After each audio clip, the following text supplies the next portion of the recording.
السلام علیکم۔ Real Urdu stories میں خوش آمدید۔ نئے آنے والے تمام دوستوں سے گزارش ہے، ویڈیو پسند آئے تو چینل کو سبسکرائب ضرور کیجیے اور ساتھ میں بیل آئیکن کے بٹن کو پریس کیجیے تاکہ ہر نئی آنے والی ویڈیو آپ تک بر وقت پہنچ سکے۔ شکریہ۔ نوشیروان کا دور حکومت تھا۔ نوشیروان اپنی رعایا کا بہت خیال رکھتا تھا اور ان کی خیر خبر رکھنے کے لیے راتوں کو بھیس بدل کر گشت کیا کرتا تھا۔ عوام اس سے بہت مطمئن اور خوش تھی۔ نوشیروان اپنے عدل و انصاف کی وجہ سے نوشیروان عادل کے نام سے مشہور تھا۔ ایک رات وہ بھیس بدل کر دور دراز کے ایک گاؤں میں جا پہنچا۔ گاؤں میں ادھر ادھر پھرتے کافی دیر ہو گئی۔ نوشیروان واپسی کا قصد کر رہا تھا کہ بادل جو سرے شام ہی سے آسمان پر قبضہ جمائے بیٹھے تھے برسنا شروع ہو گئے اور جلد ہی موسلا دھار بارش برسنے لگی۔ بھائی، میں یہاں اجنبی ہوں، رات گزارنے کے لیے پناہ کی ضرورت ہے۔ نوشیروان ایک دکان کے چھپرے تلے کھڑا تھا۔ جب وہاں سے دو آدمیوں کا گزر ہوا تو نوشیروان نے فوراً انہیں آواز دی۔ بارش اب بالکل ہلکی ہو چکی تھی۔ پناہ تو اس وقت آپ کو زمیندار کے گھر میں ہی ملے گی، ہمارے ساتھ آؤ۔ وہ آدمی اسے اپنے ساتھ لے کر اس گاؤں کے زمیندار کی حویلی کی طرف چل پڑے۔ راستے میں دونوں زمیندار کے مہمان نوازی اور دیانتداری کے گن گاتے رہے۔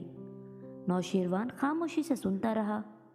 یہ پورا باغ زمیندار کا ہے، اس کے علاوہ اس گاؤں میں سب سے زیادہ زمینیں اسی کی ہیں، مگر غرور اور تکبر نام کو نہیں ہے ان میں۔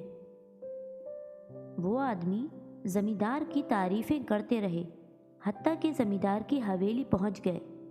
وہ آدمی نوشیروان کو زمیندار کے حوالے کر کے واپس پلٹ گئے۔ زمیندار نے نوشیروان کو خوش آمدید کہا۔ وہ اسے مہمان خانے میں لے گیا۔ اس نے اسے صاف ستھرا لباس دیا۔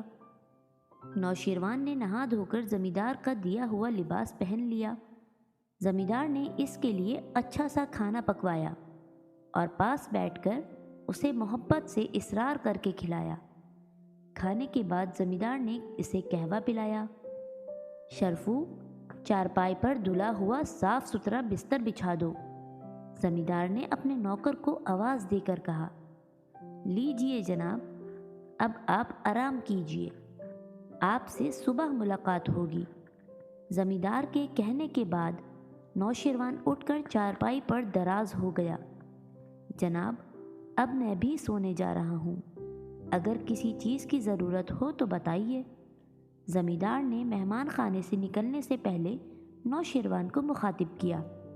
نہیں جناب، آپ کا بہت بہت شکریہ جو مجھے اس طرح پناہ دی۔ زمیندار مہمان خانے کا دروازہ بند کر کے سونے چلا گیا۔ نوشیروان نے پوری رات وہیں گزاری۔ صبح ہوئی تو بارش رک چکی تھی۔ ہر طرف چمکیلی سی دھوپ نکل آئی تھی۔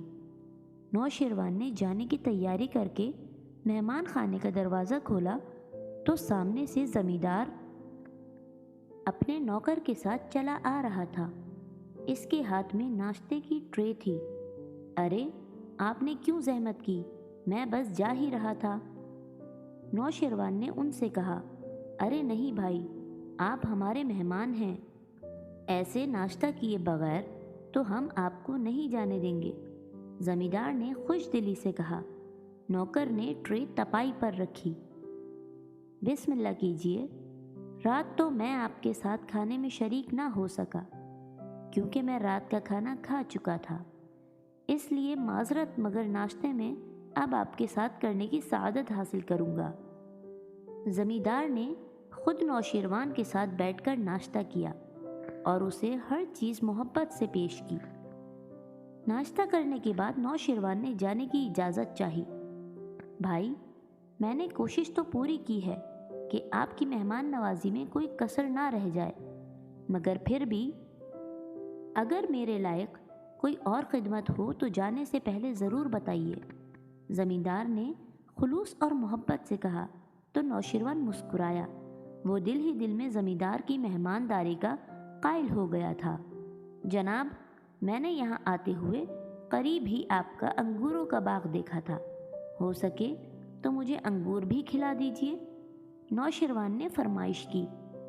کرمو، تم رحیم کے پاس جاؤ اور اسے میرا سلام پہنچا کر کہو کہ زمیندار صاحب کو 2 سیر انگور قیمتاً دے دے۔ زمیندار نے جیب سے اشرفیاں نکال کر نوکر کے حوالے کی۔ نوکر رقم لے کر چلا گیا۔ نوشیروان زمیندار کے اس طرز عمل پر حیران تھا۔ جناب ایک بات پوچھوں؟ نوشیروان نے محتاط انداز میں کہا۔ پوچھئے بھائی۔ آپ کے پاس انگوروں کا پورا باغ ہے، مگر آپ نے میرے لیے انگور کسی دوسرے باغ سے کیوں منگوائے؟ زمیندار نوشیروان کا سوال سن کر مسکرا دیا۔ بھائی، بات دراصل یہ ہے کہ ابھی بادشاہ کی طرف سے سرکاری آدمی آ کر باغ میں سے اپنا حصہ لے کر نہیں گئے، اور جب تک وہ اپنا حق نہ لے جائیں مجھ پر اس باغ کے پھل کا ایک دانہ بھی حرام ہے۔ جب تک حکومت کو اس کا حصہ نہیں پہنچ جاتا میں خود اس پھل کو کھا سکتا ہوں، نہ کسی دوسرے کو کھلا سکتا ہوں۔ اس لیے میں نے آپ کے لیے انگور کہیں اور سے منگوائے ہیں، کیونکہ اس آدمی کے باغ سے سرکار اپنا حصہ لے جا چکی ہے۔ زمیندار نے نرمی سے کہا تو نوشیروان اس کی مہمان نوازی کے ساتھ ساتھ اس کی ایمانداری کا بھی قائل ہو گیا۔ چند دن بعد زمیندار تک بادشاہ کا پیغام پہنچا کہ وہ اس سے ملاقات کرنا چاہتا ہے۔ اگلی صبح زمیندار بادشاہ کے دربار میں تھا۔ نوشیروان نے اسے عزت سے بٹھایا اور اس کا حال چال پوچھا۔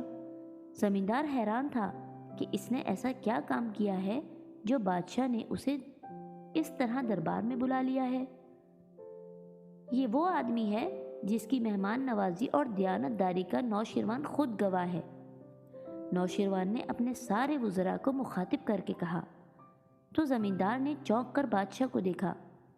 گھبرائیے نہیں، میں آپ کا وہ مہمان ہوں جسے چند روز پہلے آپ نے اپنے ہاں پناہ دی تھی۔ نوشیروان نے کہا تو زمیندار نے اسے غور سے دیکھا تو وہ پہچان گیا کہ یہ وہی آدمی تھا جو اس رات اس کے یہاں ٹھہرا تھا۔ آپ کی مہمان نوازی اور ایمانداری کا یہ انعام ہے کہ آپ کے انگوروں کے باغ کا مالیہ ہمیشہ کے لیے معاف کرتا ہوں۔ نوشیروان نے اعلان کیا۔ زمیندار کی خوب آوبھگت کی اور اسے انعام و کرام دے کر رخصت کیا۔ دوستوں، اگر آپ کو یہ کہانی اچھی لگی ہو تو برائے مہربانی چینل کو سبسکرائب کیجیے۔ Thank you.